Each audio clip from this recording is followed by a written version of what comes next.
함께 읽은 본문 말씀을 통하여 잘 울어야 합니다라는 제목으로 은혜를 나누고자 합니다.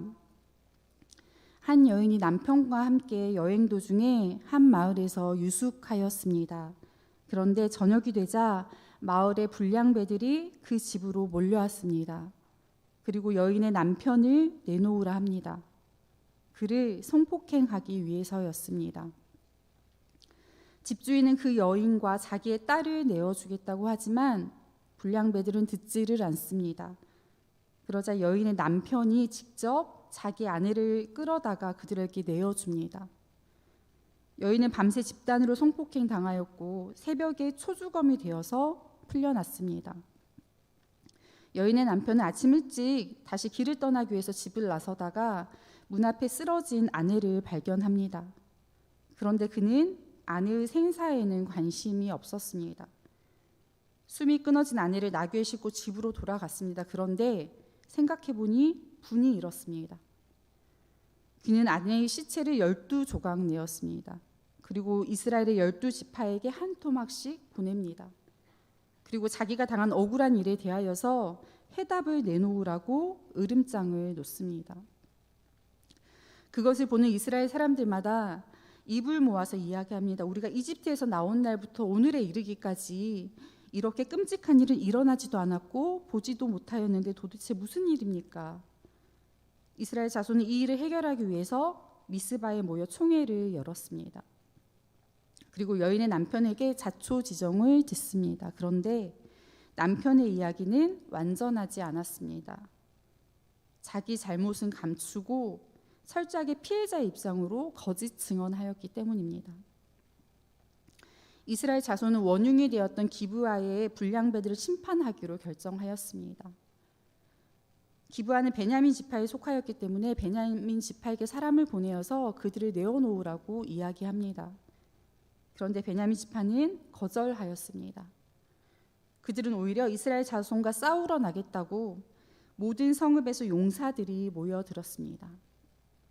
결국 이스라엘에 내전이 발생하였습니다.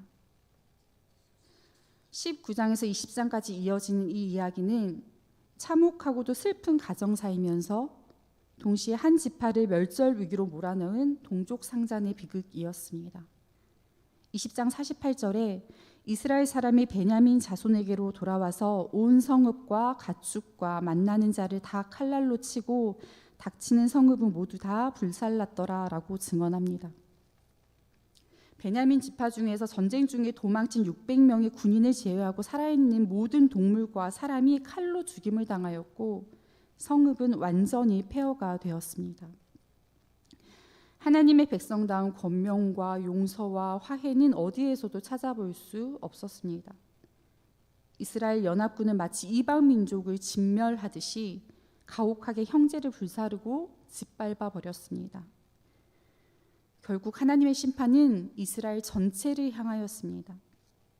하나님을 뜻지 못하고 제멋대로 행하였던 이스라엘 연합군은 2번이나 전쟁에서 패배하였고 또 베냐민 지파는 멸절 위기에 놓였습니다. 이스라엘은 전쟁이 끝나고 나서야 하나님의 언약 공동체가 붕괴 위기에 놓였음을 깨닫게 됩니다. 2절과 3절 말씀을 함께 읽겠습니다. 백성이 베델에 이르러 거기서 저녁까지 하나님 앞에 앉아서 큰 소리로 울며 이르되 이스라엘의 하나님 여호와여 어찌하여 이스라엘에 이런 일이 생겨서 오늘 이스라엘 중에 한 지파가 없어지게 하시나이까. 베냐민 지파를 심판하기 위해서 모였던 이스라엘 백성이 이제는 붕괴된 베냐민 지파를 회복시키기 위해서 다시 베델에서 모였습니다. 앞서 살펴보았던 것처럼 베냐민 지파는 완전히 짓밟혔고 전쟁에서 도망하여 숨어 지내던 600명만 남아 있었습니다. 베냐민 지파를 존속시키기 위해서는 이 남은 600명에게 아내를 얻어 주어야 했습니다. 그런데 1절에 이스라엘 사람이 미스바에서 맹세하여 이르기를 우리 중에 누구든지 딸을 베냐민 사람에게 아내로 주지 아니하리라 하였더라고 말씀합니다. 베냐민 지파를 심판하기 위해서 미스바에 모였을 때에 베냐민 지파에게는 자기의 딸을 아내로 주지 않겠다고 서로 맹세하였다는 것입니다. 그리고 21장 18절 말씀에 의하면 이 맹세를 어기는 자에게는 저주가 선언되었습니다. 경솔하게 내뱉은 맹세로 인해서 이러지도 저러지도 못하는 상황에서 이스라엘 백성은 베델에 올랐고 저녁까지 하나님 앞에 앉아 목소리를 높여 통곡하였습니다. 그리고 다음 날 아침 일찍 일어나서 거기에 제단을 쌓고 하나님께 번제와 화목제를 드렸습니다. 번제와 화목제는 자기의 죄를 회개하며 하나님과의 어그러진 관계를 회복하고 또 헌신을 다짐하는 제사입니다. 그런데 하나님께 제사 드린 이후에 이스라엘 백성이 문제 해결을 위해서 내놓은 자구책은 그야말로 인간적이고 어리석은 방법이었습니다. 이스라엘 백성은 난관을 헤쳐나가기 위해서 다른 맹세를 떠올립니다. 5절 말씀을 함께 읽겠습니다. 이스라엘 자손이 이르되 이스라엘 온 지파 중에 총회와 함께하여 여호와 앞에 올라오지 아니한 자가 누구냐 하니 이는 그들이 크게 맹세하기를 미스바에 와서 여호와 앞에 이르지 아니하는 자는 반드시 죽일 것이라 하였음이라. 미스바 총회에서 결의했던 이스라엘의 두 번째 맹세는 이스라엘 지파 중에서 총회에 참석하지 않은 여호와 앞에 올라오지 않은 자는 반드시 죽일 것이라는 저주의 맹세였습니다. 이스라엘은 이 맹세를 통하여서 베냐민 문제를 해결하려 하였습니다. 그들은 총회에 참석하지 않은 지파를 물색하였고 야베스 길르앗 주민은 한 사람도 총회에 참석하지 않았음이 드러납니다.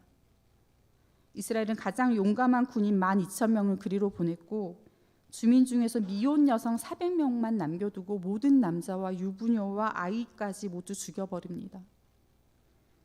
베냐민 지파의 문제를 해결하기 위해서 이스라엘 백성이 내놓은 계획은 이와 같이 또 다른 형제를 참혹하게 죽이는 것이었습니다. 맹세가 잘못되었음을 깨달았을 때 그들은 하나님 앞에서 울었습니다.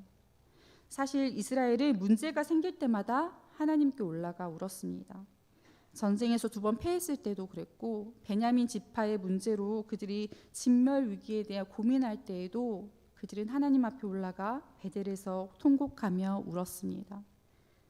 그런데 이스라엘의 통곡은 회개가 아니라 원망이었습니다. 3절 말씀을 제가 세 번역으로 다시 읽겠습니다. 그들은 울부짖었다. 주 이스라엘의 하나님, 어찌하여 이런 일이 이스라엘에서 일어났습니까? 오늘 한 지파가 끝내 이스라엘에서 없어지고 말았습니다. 이스라엘 백성은 하나님을 향하여서 어찌하여 이런 일이 이스라엘에서 일어났는지 묻습니다. 베냐민 지파를 치는 계획은 이스라엘 백성이 자기 눈에 옳다고 여겨 세운 계획이었지만 그들은 이 모든 일이 마치 하나님의 계획이었던 것처럼 원망합니다. 5절에서도 그들이 죽이려고 결정한 대상을 총회에 참석하지 않은 지파 여호와 앞에 올라오지 아니한 자라고 표현합니다.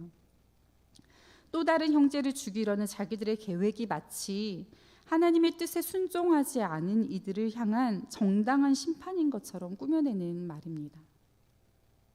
성도 여러분, 선하신 하나님으로부터 이토록 악한 계획이 나올 수 있겠습니까? 20장 9절 말씀을 제가 읽겠습니다. 우리가 이제 기브아 사람에게 이렇게 행하리니 곧 제비를 뽑아서 그들을 치되. 하나님께서 명령하셨으니가 아니라 우리가 행하리니입니다. 하나님의 뜻을 묻고 듣고 따르는 것이 아니라 이를 계획하고 행하는 주체가 우리입니다. 사실 이스라엘도 처음에는 기브아의 불량배들만 죽이려 했습니다. 그런데 베냐민 지파가 이를 거절하자 분노에 차올라서 그들을 멸절시켜 버린 것입니다. 베냐민 지파에게 자기 딸들을 아내로 주지 않겠다라고 하는 계획도 하나님의 뜻이 아니라 분노에 찬 이스라엘 백성들의 어리석은 맹세였습니다. 그럼에도 불구하고 이스라엘은 모든 책임을 하나님께 전가하며 원망의 눈물을 흘렸습니다.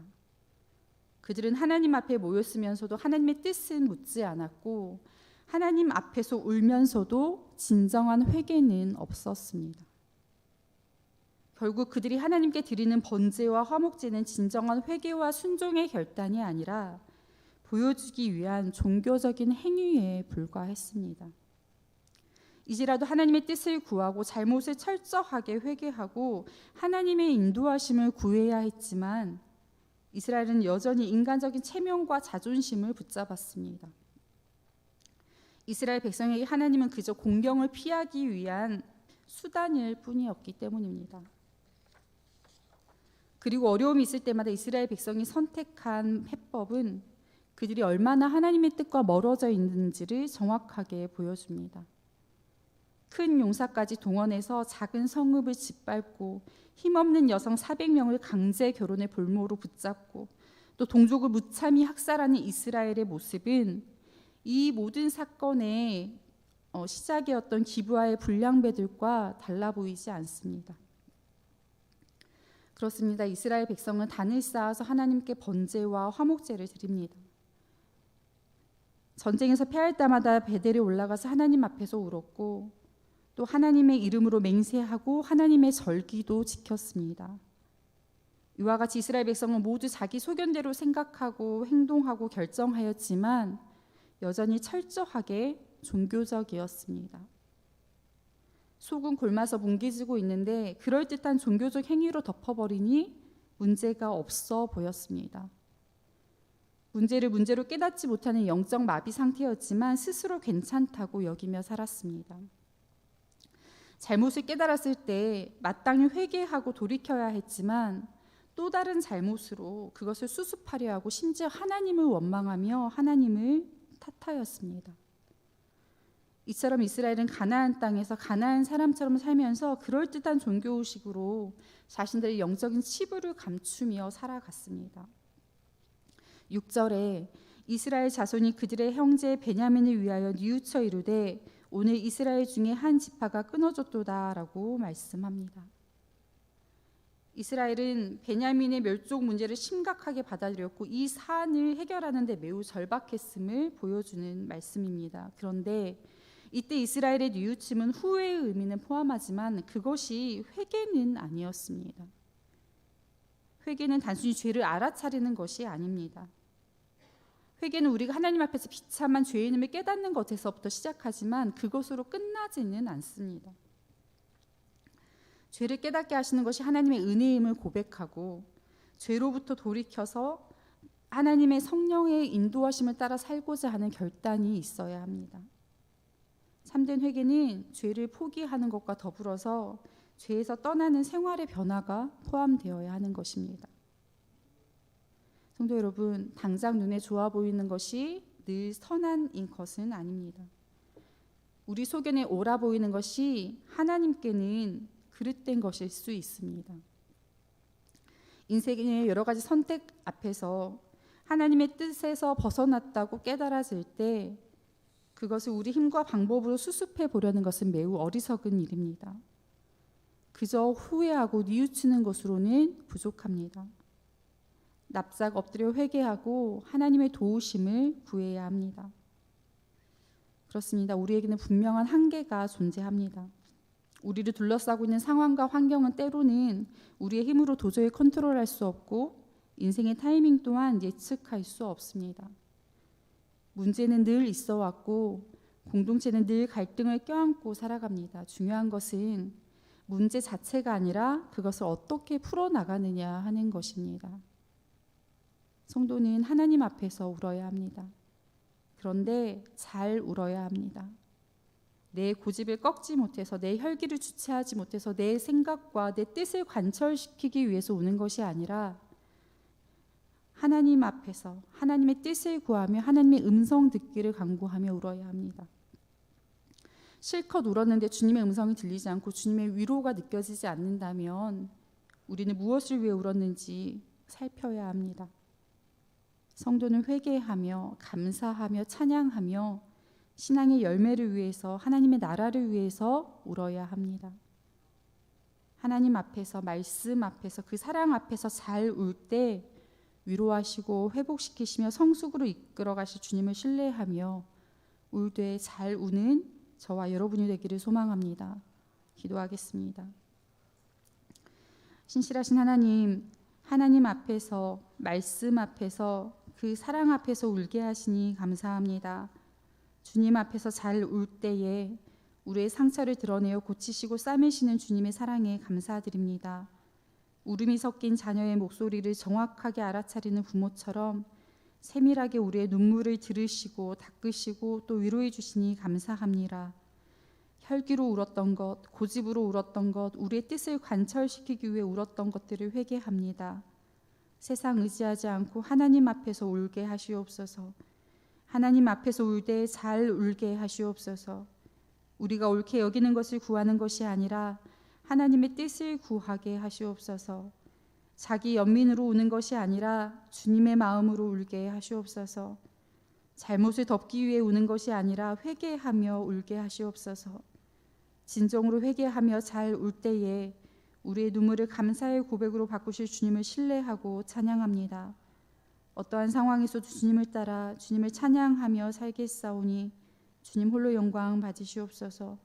우리 구주 예수 그리스도의 이름으로 기도합니다. 아멘.